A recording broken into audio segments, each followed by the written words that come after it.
Imagine managing a newly independent subcontinent, home to dozens of distinct regional languages, without a standardized communication protocol. It invites immediate administrative collapse. Yet, selecting a single language to govern them all ran the very real risk of alienating massive populations and sparking internal revolt. In 1950, the framers of the Indian Constitution had to legally resolve this gridlock. The result is Part 17, and a close reading of its text reveals it is not a monolithic mandate for Hindi. Instead, it is a highly engineered, time-gated blueprint. It acts as a mechanical solution designed to balance national unification with regional preservation. We can think of this framework as a constitutional map, one that cleanly compartmentalizes language policy into 4 distinct, legally insulated domains. Those 4 chapters govern the union, the states, the judiciary, and special directives. Decoding this map shows us exactly how a legal document engineers a massive linguistic transition without breaking the machinery of the state. We start at the highest tier of government. Chapter 1 establishes the rules for the Union's administrative domain. Article 343, Clause 1 sets the core baseline. The official language of the Union is Hindi in the Devanagari script, but the text inserts a critical nuance regarding numbers. Official numerals must be the international form. And Clause 2 reveals a massive safeguard.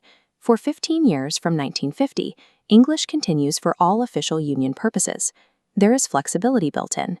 The President retains the authority to allow the use of Hindi alongside English during this 15-year window. The Constitution anticipates 15 years might not be enough. Parliament is granted legal authority to extend English beyond that limit. To monitor this transition, Article 344 mandates the creation of specialized language commissions at the 5-year and 10-year marks. The express duty of these commissions is to make recommendations to the President regarding the progressive use of Hindi and to suggest restrictions on the English language. This oversight process is tightly controlled. The Commission's recommendations are examined by a 30-member parliamentary committee, elected through a strict system of proportional representation. Chapter 1, therefore, treats English as an essential, strictly regulated administrative bridge, while Hindi capacity is progressively scaled up. Moving down the administrative ladder, Chapter 2 hands control over to the individual state legislatures. Under Article 345, states possess absolute legal autonomy to adopt any language in use in their region, or Hindi, as their official language. Until a state actively passes a law to make that choice, English remains the default for official state purposes. But autonomy creates a new mechanical problem. How do these linguistically distinct states communicate with each other, or with the central government? Article 346 provides the routing protocol. The Union's authorized language acts as the mandatory bridge for interstate communication. But there is an override. Agreeing states can form a legal pact to use Hindi exclusively between themselves. This level of state autonomy creates a distinct vulnerability for linguistic minorities, who might find themselves isolated within a state's new official language. To prevent this, Article 347 acts as a pressure release valve by granting the President override power. Upon demand from a substantial proportion of a state's population, the President can bypass the state legislature entirely and order that a minority language be officially recognized.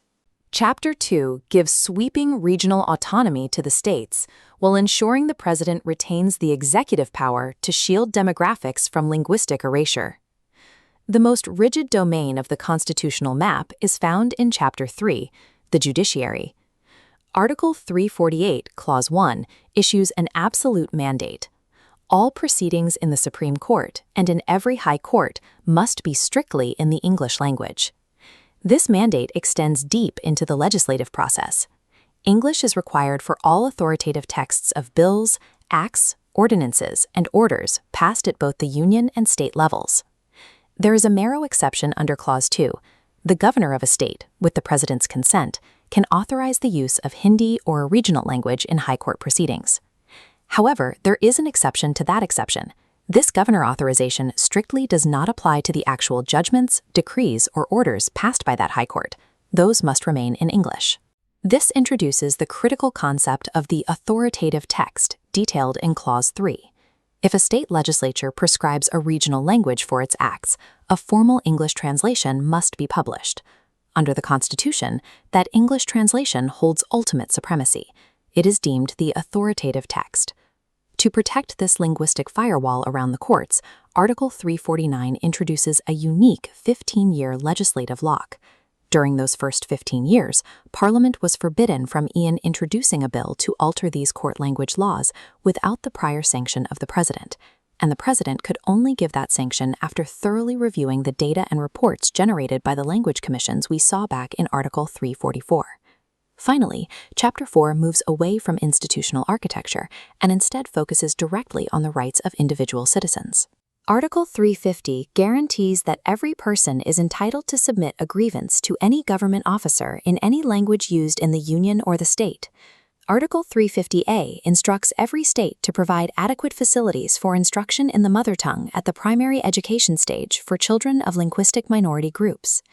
To enforce this, Article 350B requires the President to appoint a special officer for linguistic minorities, whose sole duty is to investigate safeguards and report directly to Parliament. But the final provision, Article 351, is structurally unique. It provides the constitutional directive for the development of the Hindi language.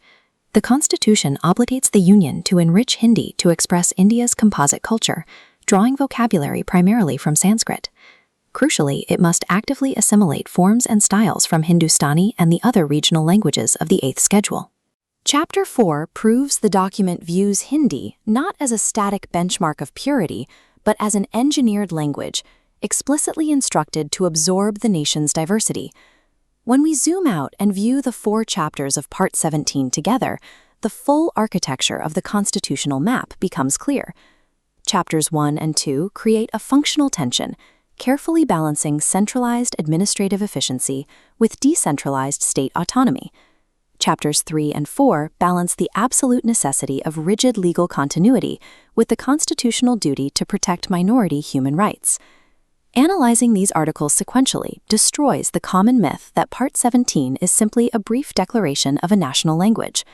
The architects of this document engineered a meticulously balanced linguistic ecosystem, designed specifically to prevent the newly formed nation from fracturing.